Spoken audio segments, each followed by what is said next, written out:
हम मान्या अदलखा से बात करने की कोशिश करते हैं। ज्योतिषी मान्या जी, ये बताइए, इसमें बहुत सारे एंगल्स जो सामने आ रहे हैं, आप लगातार अगर इस केस को ट्रैक कर रही हो, बात आई मंगल दोष की, बात आई कुंडली मिलाने की, तंत्र मंत्र, नरबली तक की बात आई कि कामाख्या मंदिर में वो नरबली जो है वो देने की जो है वो प्लानिंग कर रही थी सोनम। ये सब जो है वो केस पर कितना प्रभाव डाल सकता है, क्या असर होता है इसका, या सिर्फ केस को घुमाने की कोशिश है? जी देखिए, बिल्कुल एक्चुअली जो है उनको मंगल दोष था, ये पता चल चुका है। और मंगल दोष में होता ही ये है कि जो मांगलिक होता है वो ऑलरेडी एक एग्रेसिव जो है, मंगल जो है एग्रेसिव प्लैनेट है, इसलिए कहीं ना कहीं वो जो उनके जो एट्रीब्यूट्स हैं वो लोगों में भी दिखते हैं।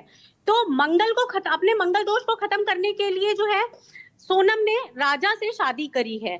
और साथ में मैं यहाँ आपका एक पॉइंट और दिखाऊंगी, जहां उनकी शादी हुई है 11 मई 2025 को। जब हम इसका टोटल करते हैं तो केतु बनता है, और मंगल और केतु की युति जो है वो बहुत ही आक्रामक एक जो है युति मानी जाती है, जिसकी वजह से ये क्लियरली पता चल रहा है किस तरीके से उन्होंने आक्रमण किया है और किस तरीके से ये परेशानियां खड़ी हुई हैं। यहाँ अगर मैं सोनम रघुवंशी का जब टोटल करते हैं, न्यूमेरिकली उनका टोटल करते हैं, तो 4 नंबर यानी कि राहु पे आता है, जो कि अगेन दिखाता है कि अनऑथराइज्ड वे में उन्होंने कोई ना कोई परेशानी खड़ी करनी थी राजा के लिए, क्योंकि राजा जो है वो केतु है। तो इसलिए यहाँ क्लियरली पता चल रहा है। शादी उनकी हुई है 20 तारीख, सॉरी ये गए हैं हनीमून पे 20 मई 2025 को। अगेन मंगल के साथ केतु की युति हो रही है, तो पता चल रहा है किस तरीके से इनकी पूरी प्लानिंग जो है मंगल से अपने आप को मंगल दोष से बचाने के लिए थी, और किस तरीके से इनका केतु साथ आकर इन्होंने यह हत्या प्लान करी है। सर, इस बीच देखिए एक और खबर आ रही है। कामाख्या मंदिर में तस्वीर में राजा अकेला नजर आ रहा है। वहां कामाख्या मंदिर से ये तस्वीर सामने आई है राजा की, और इसमें राजा जो है वो अकेला नजर आ रहा है। सोनम ने कहा था दर्शन करने तक बनी रहेगी दूरी, और ये एक बड़ी वजह थी जिसकी वजह से वो कामाख्या मंदिर लेकर गई। आप देखिए यहाँ पर कामाख्या मंदिर के सामने राजा रघुवंशी खड़े हैं, उनके माथे पर तिलक भी नजर आ रहा है, लेकिन सोनम कहीं नजर नहीं आ रही।